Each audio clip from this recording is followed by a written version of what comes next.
আসসালামু আলাইকুম, আমি অনিক হাসান সজীব। আজকের ভিডিওতে একটা প্রশ্নের উত্তর দিব। তার আগে বলে রাখি, আমি গত 6 বছর ধরে ই-কমার্স এবং ক্রস বর্ডার ই-কমার্সের সাথে যুক্ত আছি।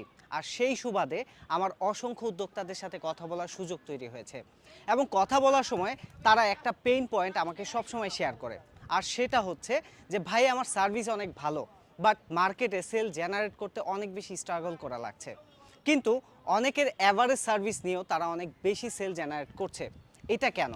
সো এই প্রশ্নর উত্তরে আজকে আমি এই ভিডিওতে দিব। প্রথমে বলি, যারা অ্যাভারেজ সার্ভিস নিয়েও বেশি সেল জেনারেট করতে পারছে, এটা কেন করতে পারছে? তার অন্যতম কারণ হচ্ছে তারা ভ্যালু এক্সপ্লেইন করতে পারছে। অর্থাৎ তার সার্ভিসটা তার কাস্টমারের জীবনে কতটা গুরুত্বপূর্ণ সেটা এক্সপ্লেইন করতে পারছে, যার কারণে সেলটা জেনারেট করতে পারছে। কিন্তু দ্বিতীয়ত, যে গুড সার্ভিস বা জেনুইন সার্ভিস নিয়েও মার্কেটে স্ট্রাগল করছে, সেল জেনারেট করতে পারছে না কেন?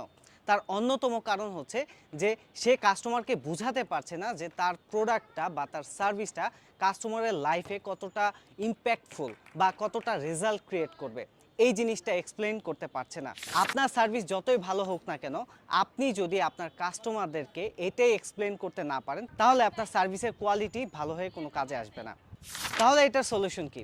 এই সলিউশন হচ্ছে, আগে নিজের স্কিল ইমপ্রুভ করেন এবং পাশাপাশি আপনার ভ্যালু এক্সপ্লেইন করতে শেখেন। আপনি যদি আপনার ভ্যালু এক্সপ্লেইন করতে না পারেন, তাহলে আপনার স্কিল বা আপনার গুড কোয়ালিটি সার্ভিস কোনোটাই কাজে আসবে না। সো এমন ভিডিও আরও পেতে আমার পেজটাকে ফলো করুন। ধন্যবাদ।